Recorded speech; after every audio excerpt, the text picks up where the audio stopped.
We all talk about gratitude, right? A quick thanks, maybe a nod, it feels pretty simple. But what if that word gratitude, especially its root in ancient Hebrew, holds something much deeper, something almost revolutionary? Could it actually change how we see ourselves, our connections, maybe even freedom itself? That's really our mission for this deep dive. We want to unpack this concept, Hoda'ah. It's usually translated as gratitude or thanksgiving, sure.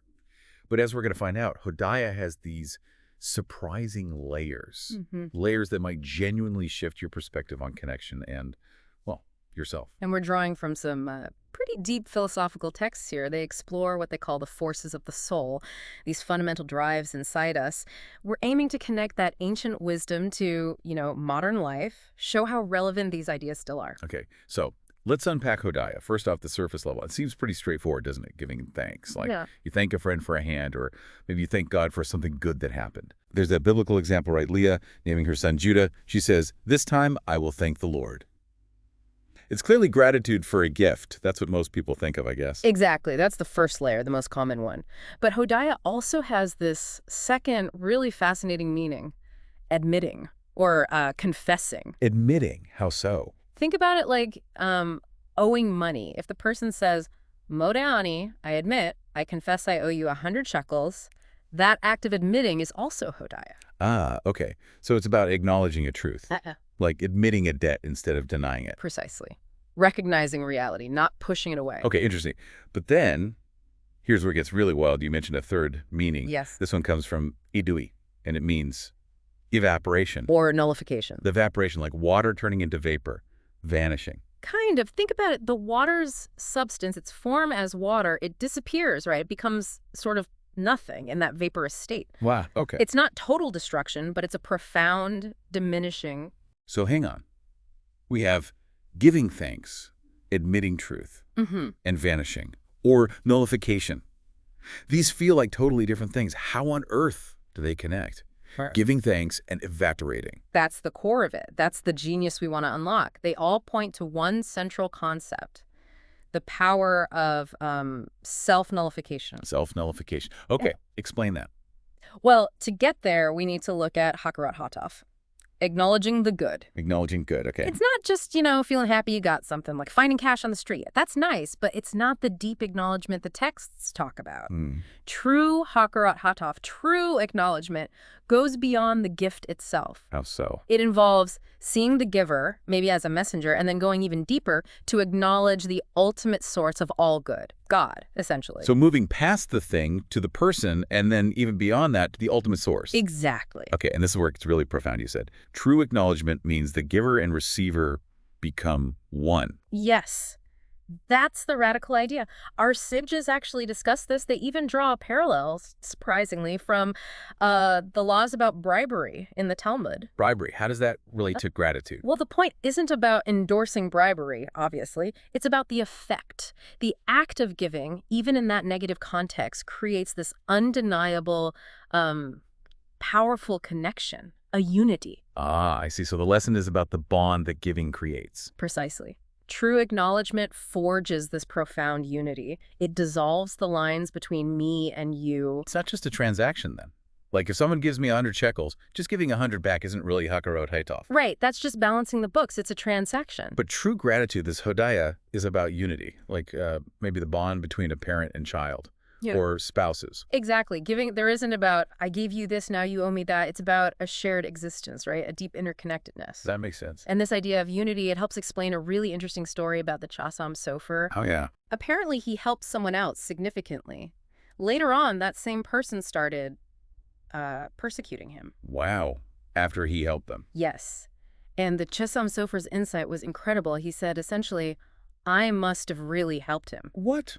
Why would he say that? Because the act of receiving the help created this unity, this oneness that the recipient's ego just couldn't handle. So the persecution was a way to push back, to create distance. Exactly, to reestablish separation. It connects to why some people rush to repay a gift immediately. Yeah, I've seen that. Sometimes it feels less like gratitude and more like wanting to cancel out the debt quickly. Precisely. It's often about preserving their private domain, as the text might say. They reject the shared yard that the gift creates. It shows a strong ego, unwilling to become one with the giver. So, if we bring this back, the deepest layer of Hoda'ah, this thankfulness, is really about a willingness to give up my private I, to unite with someone else. That's the core insight. That feels very countercultural today sometimes, the emphasis on individuality, privacy. It does. You even see it perhaps in some modern reluctance towards marriage, this fear of losing privacy. It can be a resistance to this very kind of self-nullification. It's not just about sharing a bathroom, it's about merging lives, Oh, right? yeah. Dissolving some boundaries for connection. Exactly. And this willingness, this nullification, it even shows up physically. Think about prayer. Oh, so? When people bow or kneel, especially during the Modim Anaknulah prayer, we give thanks or acknowledge you. That physical posture is an act of self-nullification before the divine. The body language reflects the inner state. Right. And if you just say the words thank you without that inner yielding, that inner nullification, it's superficial. It lacks the real connection. Okay, so let's connect this back to the second meaning, admitting a debt or a truth. How does nullification fit there? Well, when you admit a debt, I confess I owe you this money, what are you doing? You're saying this isn't truly mine, it belongs to you. You're giving up your claim to it. Exactly. You're nullifying your perceived ownership over that part of your property. It's an inner surrender. Which explains why people deny debt sometimes. It's the ego not wanting to let go. Often, yes. It's that unwillingness to part with what feels like theirs. And what about admitting an embarrassing truth? That feels like a kind of nullification, too. A very powerful kind, especially when it comes with genuine shame, like, blushing, wanting the ground to swallow you up. Yeah. That's your perfect self, your ego image, being willingly nullified for the sake of truth or repairing a relationship. It's a sacrifice. There's that saying, right? Right. Better to fall into a fiery furnace than to shame someone publicly. Yeah. It shows how profound that self-sacrifice, that nullification of pride, is considered. Indeed. Though we should distinguish that from a shameless confession. Right, someone just blurting things out without remorse. Yeah, that can ironically be an ego boost. Look how honest I am. Even while admitting wrongdoing. That's not true nullification. So, wrapping this part up, whether it's thanking, admitting debt, or admitting truth, the common thread, the engine behind all forms of Hoda'ah, is this inner power of nullification. Yes, the willingness to diminish the I for something greater, truth, connection, the divine. That's a really powerful framework. But I imagine some people listening might hear self-nullification and think, okay, does that mean being passive? Yeah. Losing yourself? Becoming a doormat? That's a really important question. How do we tell the difference between this deep, true nullification you're describing and just, giving in because it's easier or compromising out of weakness? It's a crucial distinction. We see superficial nullification all the time. Like what? Like a kid doing chores, but only because they know they'll get candy afterwards. Okay, transactional. Or maybe in a relationship, someone compromises, but it's purely based on a cost-benefit analysis. Okay, fine, I'll give up X, but only if I get Y. Right, keeping score. That's transactional nullification. You're not really giving up your I for unity. You're just making a deal for personal gain. So what makes nullification true nullification? True nullification isn't primarily about gain. It stems from a deeper understanding, an embrace of unity. Unity.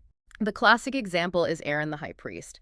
His whole essence was described as loving peace, pursuing peace, loving people, bringing them closer to Torah.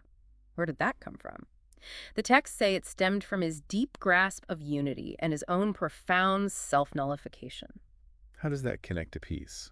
Well, think about it. Real peace, true shalom, requires mutual self-nullification, doesn't it? If both sides cling rigidly to their own demands, their own I, you can't have unity. You have stalemate or conflict. Someone has to yield, or both have to yield something. Exactly. And think about true love. Is it about expanding your own ego, like having kids just so they can serve you or make you feel important? Hopefully not. No. True love requires a willingness to, as the text put it, push aside the flesh, meaning push aside the ego, the self-interest, for the sake of the other person, for the sake of the relationship's unity. That really raises a challenging point, though. If true nullification is about this deep unity, does it have to apply to everyone, not just people above us? Because I could see someone saying, okay, I can nullify myself before God, or maybe a great teacher, but towards, say, their spouse or their kids, or just some random person. That's the test, isn't it? If someone only nullifies towards a perceived superior, is that really true nullification stemming from an understanding of unity? Or is it just appreciating power or seeking favor? Right. It might just be recognizing hierarchy, not inherent oneness. True nullification extends horizontally, not just vertically. Like a parent sometimes needing to nullify their own need for quiet or their own space for the sake of their child's needs. It's not just the child who has to yield. Exactly. It works in all directions because it stems from recognizing the inherent unity of all creation. That idea that all were made with wisdom. Everything is interconnected. Yes. Seeing that deep truth is the root of the willingness to nullify for the sake of that unity. Right. Of course, the absolute highest form is almost beyond human comprehension. The willingness to give up one's very existence, like Moses saying, if you won't forgive them, then blot me out of your book. That's total self-nullification. It is. It goes beyond our normal nature. But it highlights the endpoint of this path. And there's a paradox here, too. What's that? While the personal, private I seems to shrink through nullification, your actual consciousness, your ability to connect with and encompass the larger reality, it actually expands. So you become less me, but more connected to us or everything. Precisely. Like, imagine someone owns a building. They keep adding floors, making the building bigger, but then they give their own personal apartment away to their child. The overall structure grows, encompasses more, but their personal space within it shrinks. That's a great analogy. The I gets smaller, but the capacity to hold the whole grows. Yes. Okay, but this leads to the big question, maybe the elephant in the room. Why? Why would anyone choose to nullify themselves? It feels like loss. Why embrace something that seems like diminishing the self? That's the crux of it. The answer, according to these texts, is that this willingness, this drive towards unity and nullification, isn't just a philosophical idea, it's actually built into us. Hardwired. In a sense, like a deep, inherent truth God put into every soul. A kind of still, small voice calling us towards connection, towards giving up the isolating ego. So denying it causes problems. Ultimately, yes. Denying that inherent drive leads to pain, to suffering. Think of that classic parable of the fox in the vineyard. The one who ate too much. Yeah. He feasted inside, got fat, and then couldn't get back out through the hole he came in through. He was stuck. So what did he do? He had to fast. He had to nullify himself, diminish his physical self, not because he wanted to, but because the pain of being trapped forced him to. He had to lose what he gained to regain his freedom. Ah, so that's nullification, not for its own sake. Done out of necessity to avoid pain. Exactly. And then there's nullification for its own sake, choosing it consciously, seeking truth, embracing unity because you recognize it as the deeper reality. And both motivations exist within us. They do. We can be pushed by pain or pulled by truth. Ideally, we learn to choose the path of truth. And the ultimate benefit, then, of choosing that path, of true nullification, you said it's like seeing our physical existence as just a garment. Yes. Recognizing it's not the core essence. It's temporary, a vehicle. Which makes the end different. Completely different. It leads to that profound image. And she shall laugh on the last day. Laugh. Yeah. At death. For someone who has truly practiced this nullification throughout life, who has loosened their attachment to the I and the physical garment, death isn't a terrifying loss. It's understood as a transition, maybe even a liberation. It can be smooth, effortless. Like taking off a coat you no longer need. Exactly. Think about moving house again. Someone whose identity is tied up in their huge villa, all their possessions. Yeah. Moving day is agony. So much to pack, so much potential loss, so much attachment. Yes, stressful. But someone whose only possessions are, say, their prayer shawl and phylacteries, they pick them up and walk out. Easy, effortless. Because there's less attachment, less self invested in the external. Precisely. Attachment creates the pain at the end. Nullification, the detachment from the ego self, brings freedom and ultimately joy. There's nothing to lose. Wow. This really turns the common idea of gratitude completely on its head. It's so much more than just saying thank you. So for you listening, this raises a pretty big question, doesn't it? What could this deeper understanding of Hoda'ah gratitude as admission, as nullification, as unity, what could that mean for your daily life, your relationships, your sense of inner freedom? Yeah, maybe think about this. How might recognizing this inherent unity, even in small ways, and consciously choosing those subtle acts of, let's call it giving up the self, how might that change the way you handle conflicts, or how you build connections, or even how you find joy, especially when things get tough?